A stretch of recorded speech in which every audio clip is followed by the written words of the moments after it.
time once again to slip into your camo, grab your bow, and join us out in the field for another episode of the Up North Journal, presented by PSE Archery. The Up North Journal crew is knocked and ready to rock for another exciting adventure, so let's step outside and hit the trail. This episode of the Up North Journal podcast is brought to you by PSE Archery, Carbon Express, Fourth Arrow Camera Arms, Wind Scent Hunting Sense, Killer Food Plots, Seeds, Supplements, and Attractants, Cabela's, Spot Shooters, Limb Walker Game Calls, Twisted Minds Bowstrings, Hunter's Blend Coffee, Antler Action, and Family Traditions Tree Stand.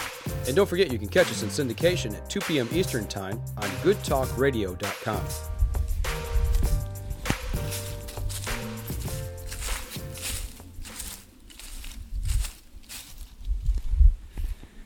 Welcome back to another episode of the Up North Journal. Everybody, I'm host Mike Adams, and we are not in the cabin tonight. I'm actually in the deer woods, walking back to my stand. You know we didn't bring you an episode this week, so I thought I'd catch up on what's been going on the last couple days up here at camp. So, enjoy the walk with me as I make my way to the stand. As you can probably hear in the background, we got a little bit of wind today. I'll try to record as long as it doesn't get too bad.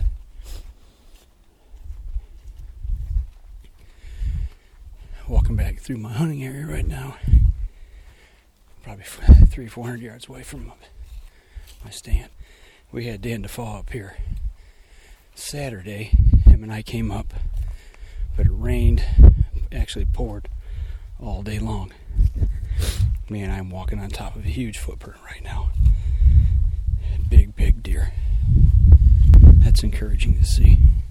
And I apologize for the wind. I'll see if I can't turn the mic here a little bit. But we got started. Danny didn't have such good luck. He had a flat tire on the way up. So he had to stop and take care of business. So I just went ahead and stopped and got groceries and waited for him to catch up. Made a quick pit stop at Cabela's. You can't come north without stopping at Cabela's, right?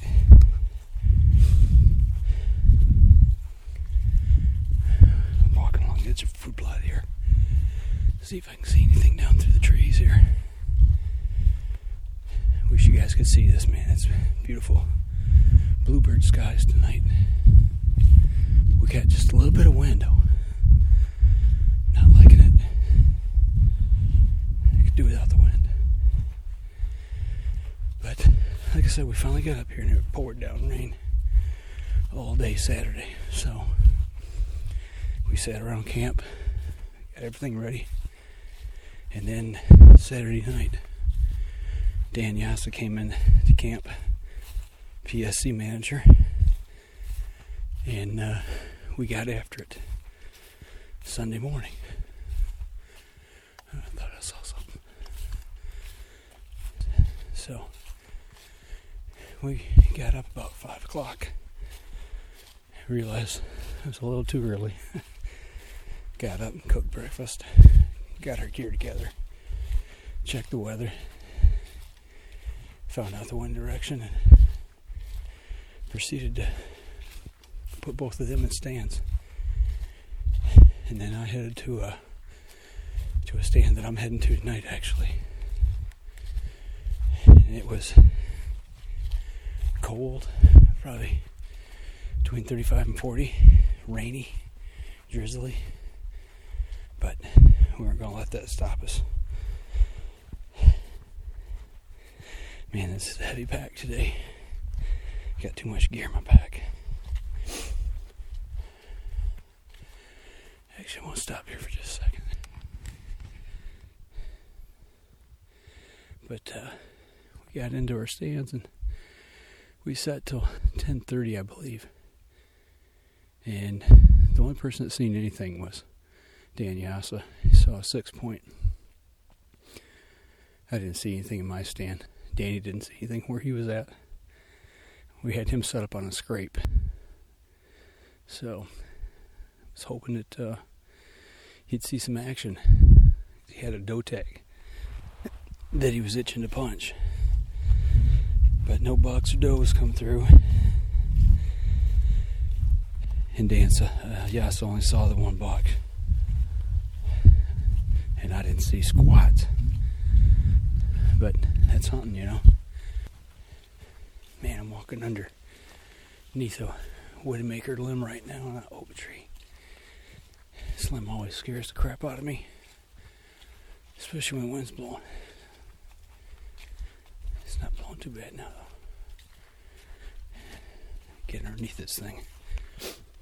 Hanging right over the 2-track.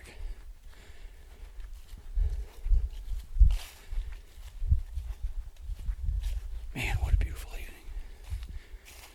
Hey, I saw my first animal. It goes blue jay. So, that was pretty much a bust on the Sunday morning hunt. And then Mr. Defoe had to get back home, unfortunately. So he only got to hunt one morning. But we expect him to come back up during muzzleloader season. Help us with our doe management.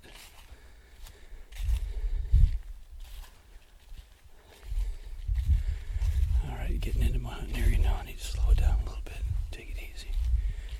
Be a little bit quieter here. It's not like I could do anything anyway. I don't have an arrow knocked. It's on my backpack. So,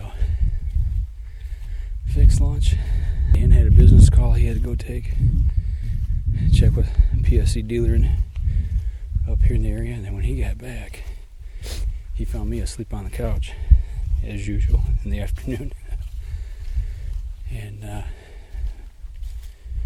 about 2:30 we got things around and got after it.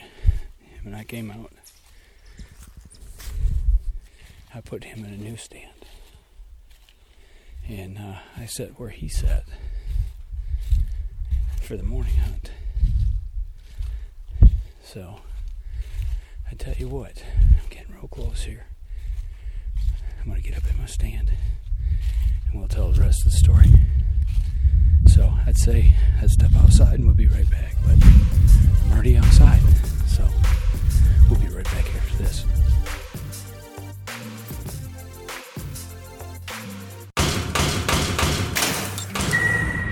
PSC Archery has reinvented the way you buy bows. From now on, you can make the most educated decision possible by basing your bow choice specifically on your shooting needs and goals. All you need to do is ask yourself, what kind of shooter am I? What do I want to achieve? PSC will help find the right category for you. So, what kind of shooter are you? Find out at pscarchery.com.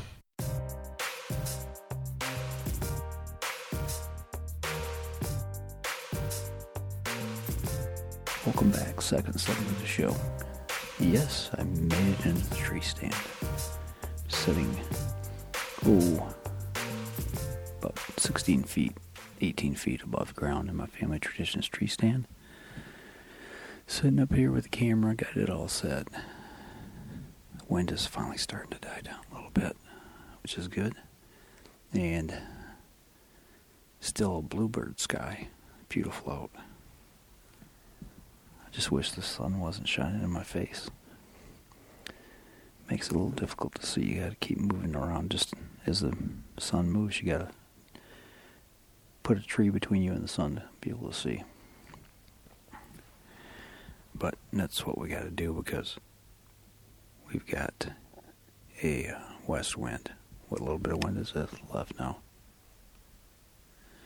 But we went to break. Told you we made our way in for the evening hunt right after lunch and everything. So got Dan set up in a stand that we've not hunted before, and usually has pretty good activity. So thought that'd be a good place to put him. Hopefully you see something, maybe shoot a doe, maybe see even possibly a bear. You never can tell. But got him in stand, and I took off, and I actually went and sat in the stand that he was in that morning. So, the same one that he saw the 6-point in, so that's close by, probably about 300 yards away from him, and wind was right, and I thought, what the heck, we'll set in that stand. So got up in there, and make a long story short, his evening hunt was a bust. He didn't see anything, so that was kind of discouraging. And you begin to question, what's going on here. We only saw one deer the previous day, that morning, on the morning hunt, and we had 3 people out. It's like, what the heck? What's going on? So I was sitting in my stand and was kind of thinking the same thing, because it was a bust right up until the very end. But I did happen to see a partridge walk right in front of me. I thought, dude, you might want to leave, or you might go home in the pot and become dinner for the night. But I was hunting deer, so that was my game. And I did see a bald eagle. Bald eagle swooped over, probably 30, 40 feet above my tree. That was awesome. It's so cool to see a bald eagle, especially up close and personal like that. Any chance you get to see them is a real treat. And it's the second one I've seen this weekend. So, seen one when we were driving up. Danny and I were coming up, but didn't see anything until about 6:15. And I happened to see 2 does on the field. They were about 150, 200 yards in front of me, so just kind of kept an eye on them. They lasted for about 15 minutes, and they made their way off the field. Of course, not in my direction, but at least I saw some deer. And then about 6:40, it was almost dark. It's starting to get lights dropping fast, and I noticed another doe in the field. And she was kind of in the same general area, and I'm watching her. And then between me and her is a patch of woods to my left. And out of that patch of woods, I hear a grunt. And I'm like, okay, I know what that is. And got my bow and got in position, just hoping it might be a little game of cat and mouse and chase, and maybe they'd come my way. But the doe took off in the opposite direction. All you see was the flag and see her running. So that was the end of seeing her, and then all of a sudden he hit the field. And could tell it was a buck, but couldn't really see anything with the antlers, any definition or anything, because the light was low. But you could tell that he had a big body. He was a big body buck. So I'm thinking he's probably at least 3.5-year-old. He wasn't like these other 1.5, 2.5-year-old bucks. He had some size to him. Even in the low light, you could tell from the shadow, the way he carried himself. And he went straight across in front of me, probably 100, 125 yards out. And he disappeared into the woods to my right, and that was pretty much the end of that.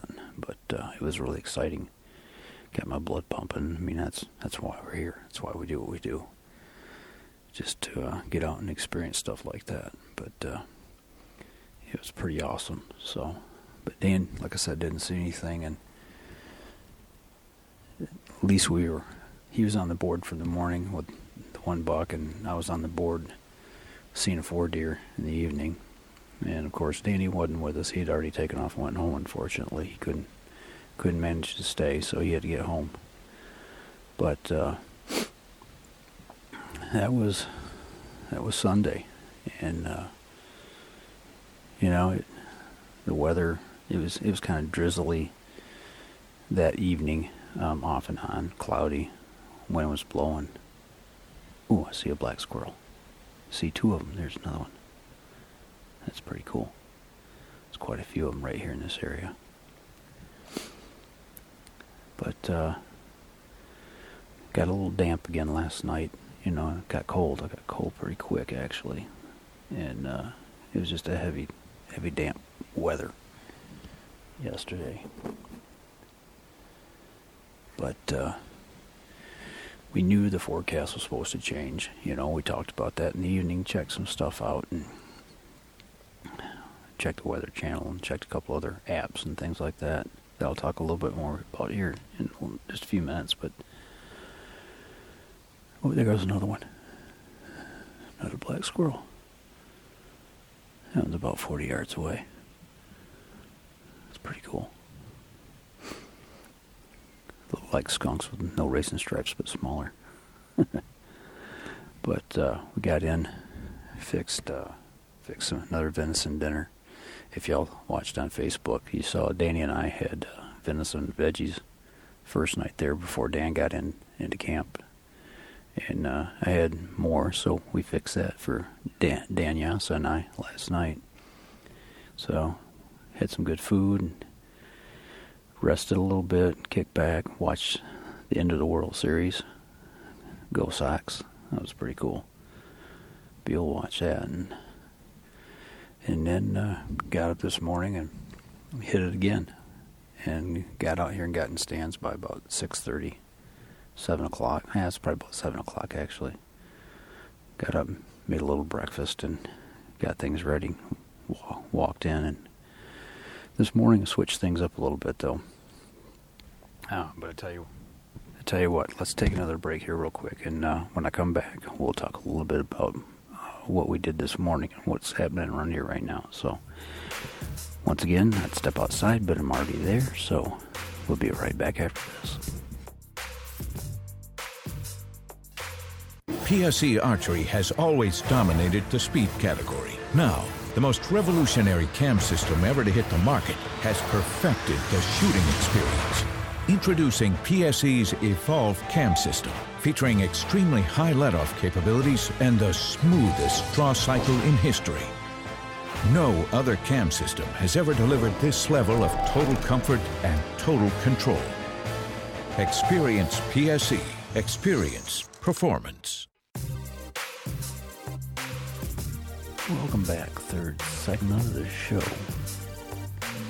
Sitting here in a glorious Michigan evening, watching the woods slowly lull itself to sleep. Sun's not set yet. It's not quite that late. But when I left you before the break, we had... Oh, there goes another black squirrel. Man, they're all over the place.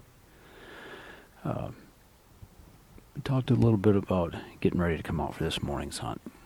So, like I said, we switched it up a little bit. I put Dan in the stand that I hunted yesterday morning, the first morning. And so he could sit in some timber. He likes hunting the timber. And overlooking my food plot. About 100 yards off my food plot. And then I went and sat at a new stand I'd set up overlooking a ravine, and it was pretty close to. Here comes the wind again. It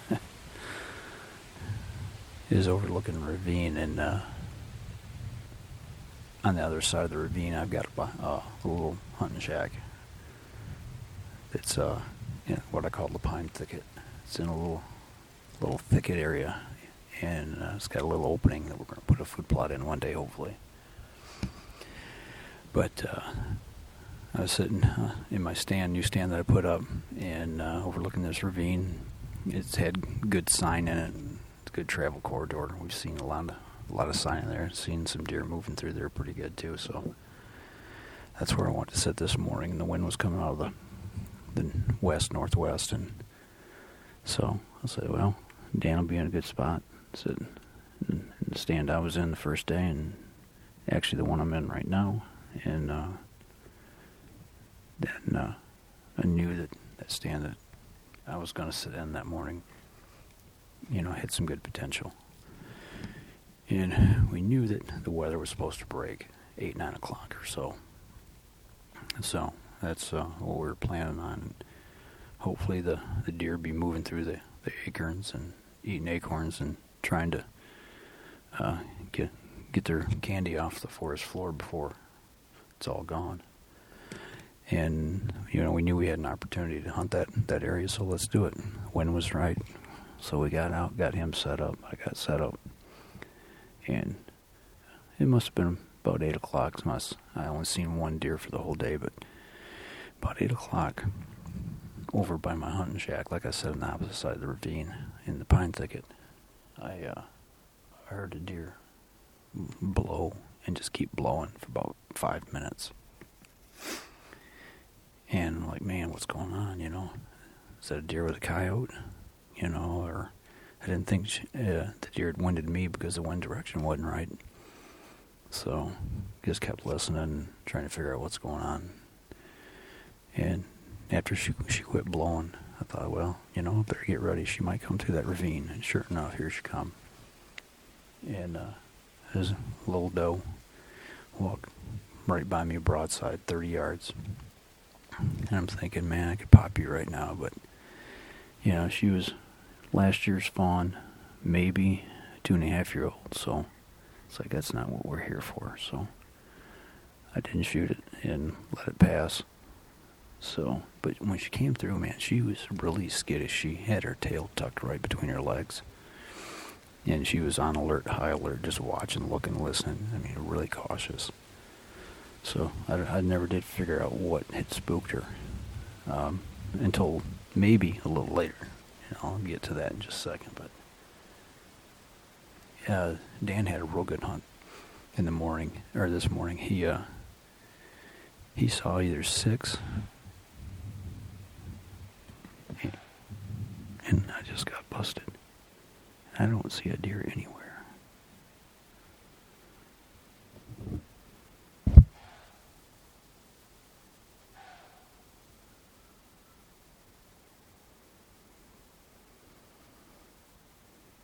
I think it's behind me.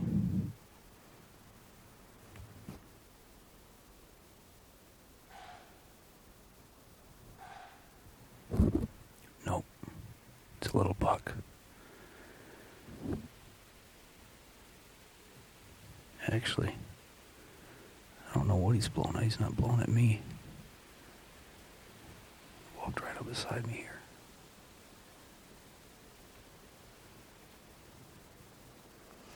Come out of a pine thicket. Right along the edge of the oaks here. He's about 50 yards off to the side. He might have winded me. It's possible.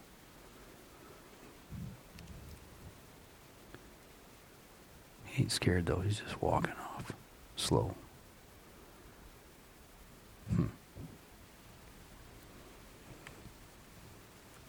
Looks like a little 4-point. Nice looking behind him, back down towards the food plot. I wonder if there's a coyote in the area.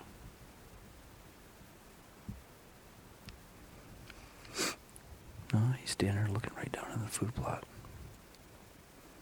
And now he's walking off. That was strange. I would have thought maybe he winded me or something, maybe, but I don't know, man. It didn't really act like it. I don't know if you guys could hear that, but that'll definitely get your attention. I know he didn't hear me because I'm barely whispering. He wasn't close enough to hear me.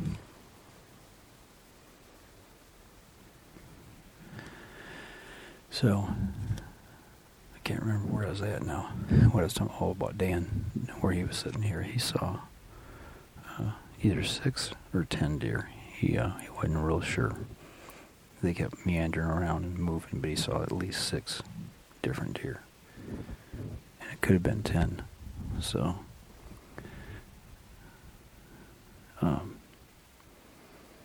just making another scan here, making sure there's nothing around.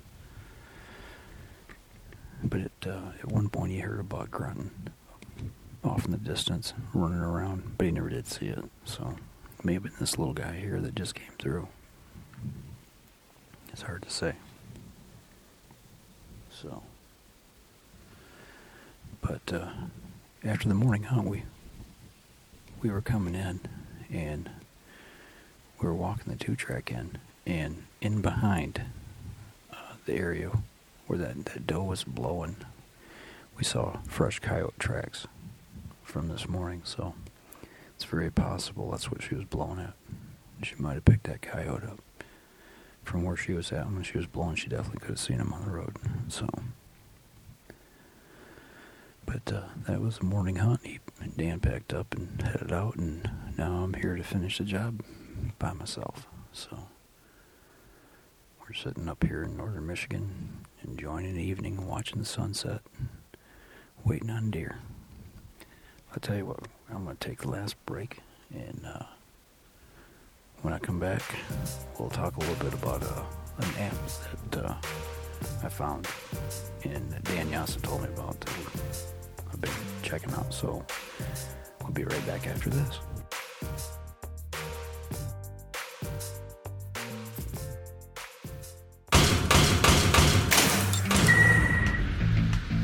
Acceleration is part of PSE's DNA. PSE pioneered the speed movement. Now they've developed the vapor category to help you find the most powerful bows on the market to fit you. High speed equates to intense power and building the momentum you need to be successful. Are you a vapor shooter? Find out at psearchery.com.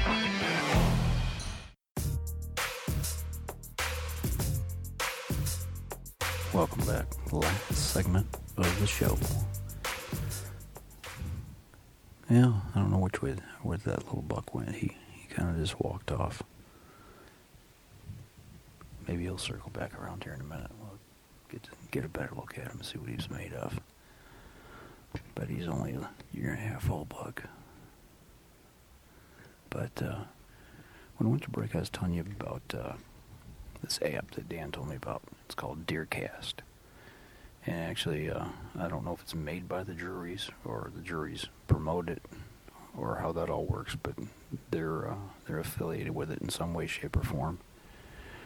But it was pretty cool. It takes your area that you're in, as long as you've got a signal, and it pinpoints and it pulls all the weather information for your area. And it gives you leading indicators of deer movement around barometric pressure, temperature, wind, fronts moving through and all that, and it'll give you the indication of when the best time to be in the woods according to all those factors are. And I was checking it out, and lo and behold, it was pretty accurate, because when we didn't see nothing, it said it was poor. It said poor conditions for seeing deer movement. It was supposed to pick up this morning, around 8, 9 o'clock, and sure enough, that's when we started seeing deer. So, it's this year it's free. Next year they're going to charge for it. So, if you're looking for something with some weather application for deer hunting, give it a look. It's called DeerCast, and check it out and see what you think about it, and see if it applies for you, what you want to do in your hunt. So, well, that pretty much wraps up what we've done up here so far. So, hopefully this came across okay. Something a little different, something I've never done before. Just sit in a tree stand and barely whisper with a glove over top of the microphone. In my headsets here, it sounds pretty good. So, hopefully I didn't bore you to death too much, but, we've had a good time. It's been a little slow, but today it definitely picked up, and the weather's beautiful. So, and hopefully this week I'll be able to drop another episode to you as things progress, and we'll keep you updated as to what's going on. So y'all take care. Get out in the woods. Enjoy this weather. Hopefully where you're at, it's nice as well. So take advantage of the time you've got and get in the woods and enjoy it, and hopefully you'll shoot some. So that'll do it for us for this episode. And don't forget, you can catch us in syndication at 2 p.m. Eastern Time on goodtalkradio.com. This episode was brought to you by PSE Archery, Carbon Express, Fourth Arrow Camera Arms, Wind-Scent Hunting Scents, Killer Food Plots, Seeds, Supplements, and Attractants, Cabela's, Spot Shooters, Limb Walker Game Calls, Twisted Minds Bowstrings, Hunter's Blend Coffee, Antler Action, and Family Traditions Tree Stands. Thanks for listening, and join us again here next week. Until then, remember, as we always like to say, if you're out on the water or in the woods, shoot straight and be safe until next week on the Up North Journal.